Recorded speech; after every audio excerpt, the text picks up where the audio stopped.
between two conflicting testimonies. Somebody is lying. Okay, my lovers. All right, I make these videos. A lot of it is to alleviate, feelings of sadness, depression, anger. It's called the Angry Patriot, and sometimes, when you see what goes on in the world and you see what people have to go through, what you might have gone through yourself, and a lot of it seems like needless, and the frustration.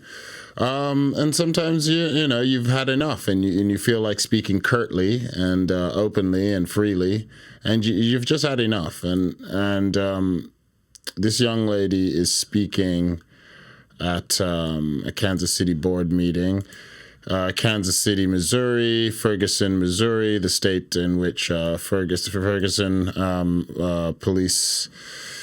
The shootings and the riots and the protests, street protests, and it just continues. I mean, this has continued in America basically since Africans were able to, the African captives were able to escape captivity. I mean, they were rioting when they're during slavery. There were slave revolts.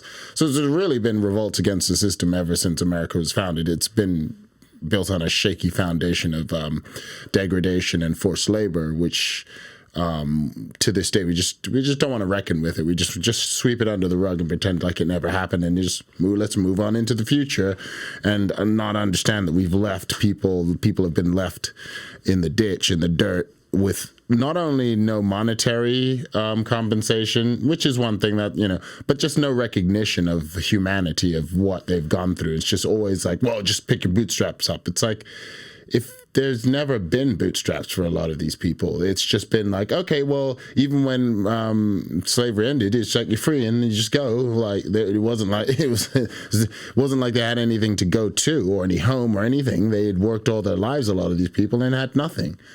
And so the fight, and it's never been reconciled. And we the 60s, 50s, we've just had riots and police aggression and citizens protesting and getting in the streets ever since, definitely since the 60s. And it continues. And you see this video we're about to see is a young lady speaking to the Board of Commissioners at a meeting in Kansas City. And the sentiment she speaks with, everything about her tone, the way she's talking, the directness, the curtness, the way she's calling people out by name, just really, really expressing herself and really not asking for any apologies or forgiveness, just saying whatever you want, whatever you're feeling, and driven by passion. This is really speaking for the people. I doubt she has any money behind her or anything. It just seems like a regular citizen just speaking from the heart. And it's inspiring. So let's take a look. I'm not nice, and I don't seek to be respectable.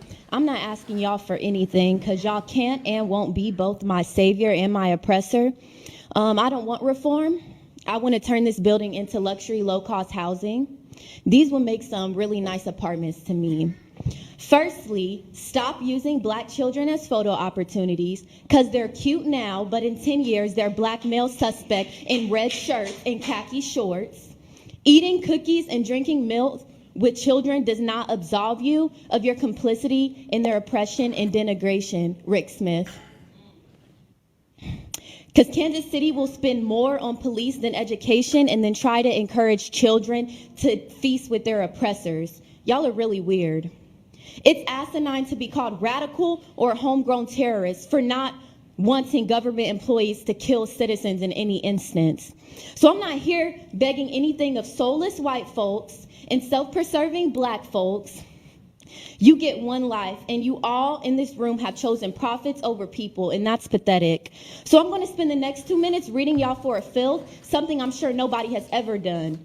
Nathan, the gentleman in the vomit-colored men's warehouse suit in desperate need of Bosley and a haircut, a former FBI agent who exudes white privilege and is the epitome of mediocrity, and who loves Trump so much that he hired his former attorney general at his firm.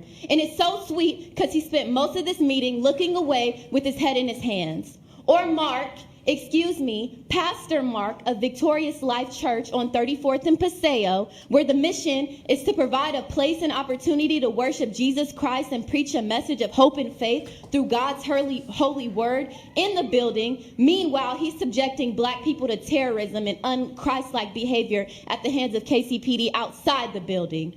And Kathy, Miss, I'll get here before the other commission members, so I look as if I have empathy and I'm excited to hear what they have to say. Meanwhile, I didn't have anything else to do at 8 o'clock in the morning but be rich and white and retired, so I'm here early. Or Don, owner of Wagner Investments, Blue Notes LLC, huge fan of that, in 2020. In 1960 maybe, but this is 2020.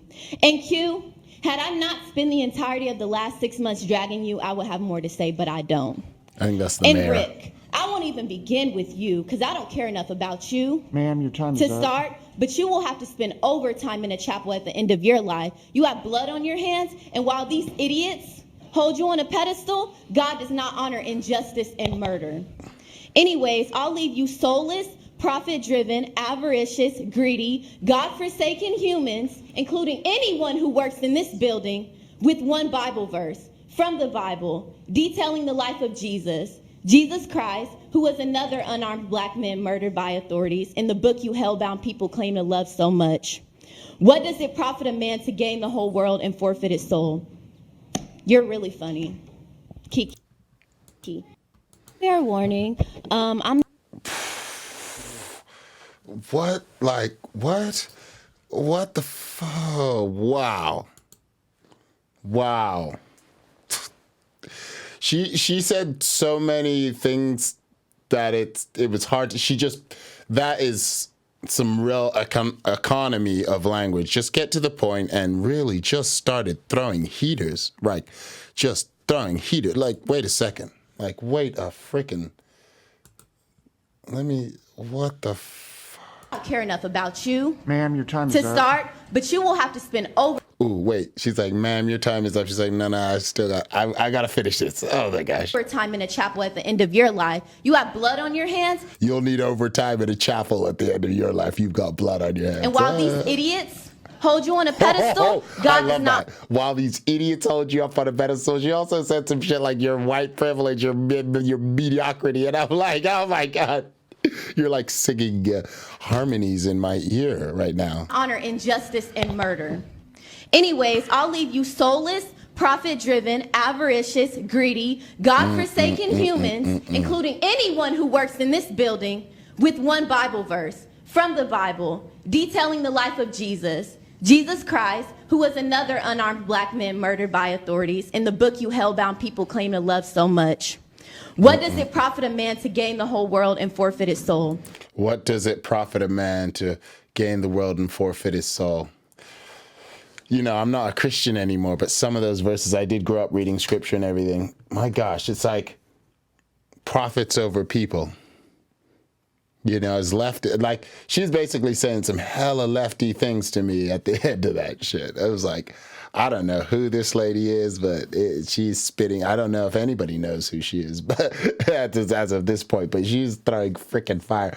Anyway, like just listening to that, very uplifting, knowing that there are people out there who are seeing the world as it is.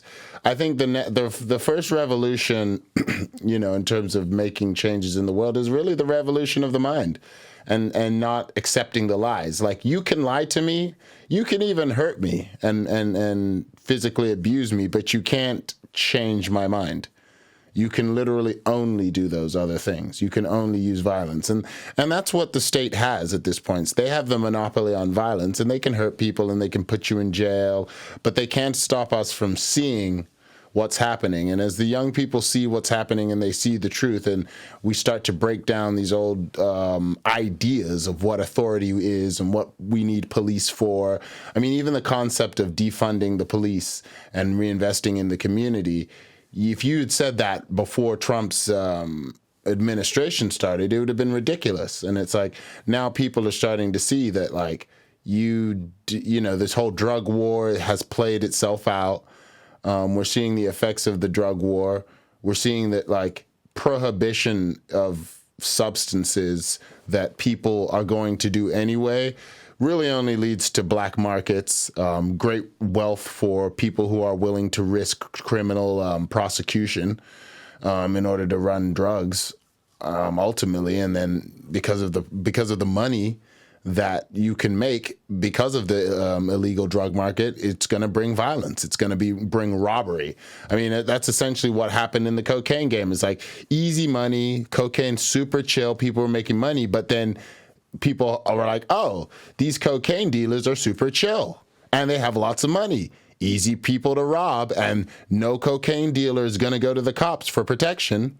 So what did the cops do? What did the cocaine people do? Oh, I'm getting robbed. Well, I'm going to get a gun. And now you have an arms race on some illegal drug shit. Rather than just deregulate it, tax it, or not deregulate it, but make it legal, tax it if people need to sell it. And then if you did that, you'd keep more people from doing the drugs, firstly, if you could actually regulate it through the government.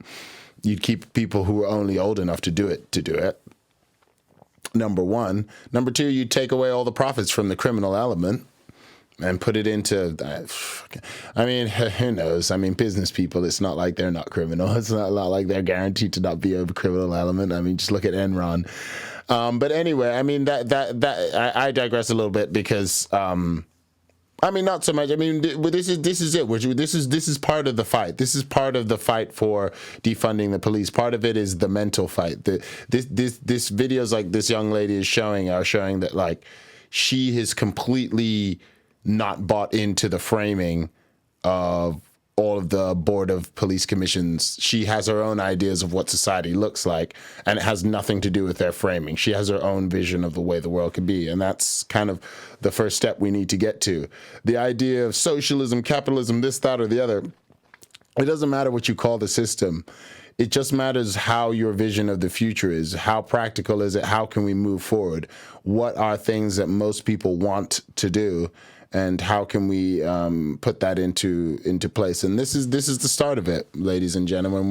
We're moving forward in consciousness, and that's just what this is. We're moving forward mentally, and we're starting to understand the old ideas of how to construct this world need updating, and they're being updated before our eyes. And change is hard, and change sometimes comes with a lot of violence and a lot of sacrifice and a lot of people losing their lives, and we're just in the midst of that right now. So rest assured, people, as if we make it through these times and we're able to somehow find a way to stem the climate change to where we can make the world more habitable